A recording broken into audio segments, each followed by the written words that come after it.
కులం కావాలి, కులంతో పాటు అల్లునికి ఆస్తి ఉండాలి, వానికి పైన బట్ట కింద లొట్టున్నా కానీ ఏం కాదు, ఆయనకు ఆస్తుందా పిల్లనిస్తాడు. కులగజ్జి కులం చూసుకుంటే మరి కులస్తులు పండించిన తిండే తినూరు, కులస్తులు కట్టించిన గుడికే పోరి, కులస్తులు తీసుకొచ్చిన నీళ్ళే తాగూరి. సిగ్గుండాలి పిల్లనిచ్చే ముందు, ఇవన్నీ అడిగే ముందు. 25 ఏళ్ళు వచ్చినా నీకే హైదరాబాద్లో సొంత మిల్లు ఉండదు, సొంత కారు ఉండదు, వీనికి 10 ఎకరాల భూమి ఉండాలంట, నెలకు ₹1,00,000 సంపాదించాలంట, సొంత మిల్లు ఉండాలంట, సొంత కారు ఉండాలంట. కులం చూసుకుంటే మరి కులస్తులు పండించిన తిండే తినూరు, కులస్తులు కట్టించిన గుడికే పోరి, కులస్తులు తీసుకొచ్చిన నీళ్ళే తాగూరి, కులస్తులు సంపాదించిన సంపాదనే తినూరి. మరి మందికి పొట్టలు కొట్టి ఎందుకు బతుకుతురు మీరు? పిల్లని ఇవ్వాలంటే ఎంతసేపు కులం చూస్తున్నారు. మరి కులం చూసి పిల్లనిచ్చిన వాళ్ళే పోయి ఏ పిఎస్లో చూడు వాళ్ళే కనిపిస్తారు, ఏ పోలీస్ హాస్పిటల్ చూడు వాళ్ళే ఏడ చూడు వాళ్ళే ఉంటారు. మరి కులాన్ని చూసినవి హాస్పిటల్కి పోదు, పోలీస్ స్టేషన్కి పోదు, రోడ్ల మీద నడవద్దు.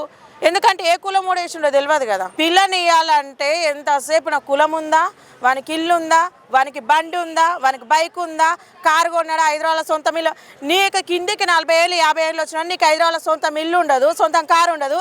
నీకంటే చిన్నోడు 25 ఏళ్ళోడు నీకు ఇల్లు కొనాలి, కారు కొనాలి, అన్నీ కొనాలి. అంటే వాడు సంపాదించదు, బ్యాంక్ కనమని వేయాలి. దీని పేరే మంగ్లీ లెక్క చీటింగ్ అనే వేయాలి. సిగ్గుండాలి పిల్లనిచ్చే ముందు, ఇవన్నీ అడిగే ముందు.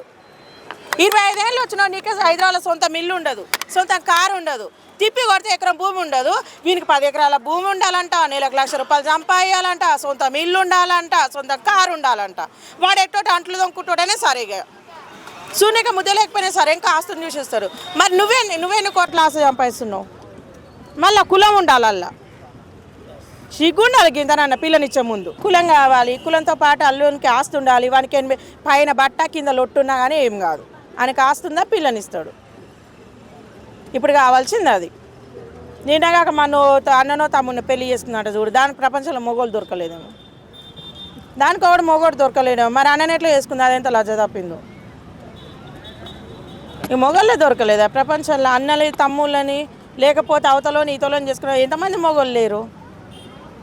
ఇంత దారుణంగా ఇంత దళిద్రంగా తయారైపోతున్నాడు భయం చెప్పేటోళ్ళు లేక. కులగజ్జి ఇల్లు కిరాయికి వేయాలంటే మీరు హిందూసా, మీరు క్రిస్టియన్సా, మీరు ముస్లిమా?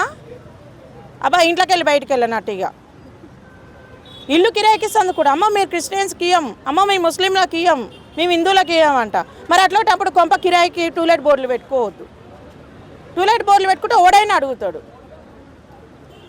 ఈ విచిత్రంగా ఇప్పుడు హైదరాబాద్ అయితే మరీ దారుణంగా టూలెట్ బోర్డులు చూసి ఓడైనా కిరాయికి పోయినాక మన ఒకటి అడుగుతుందంట, మరీ దాన్ని భలే నవ్వు వస్తుంది.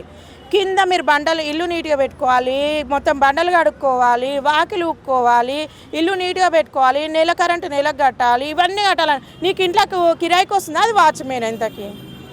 అగరబత్తిల సౌండ్ రావద్దంట, గంట సౌండ్ రావద్దంట. మరి దేనికి ఇస్తున్నావు ఇల్లు కిరాయి? నువ్వే ఉండాలి కింద మీద.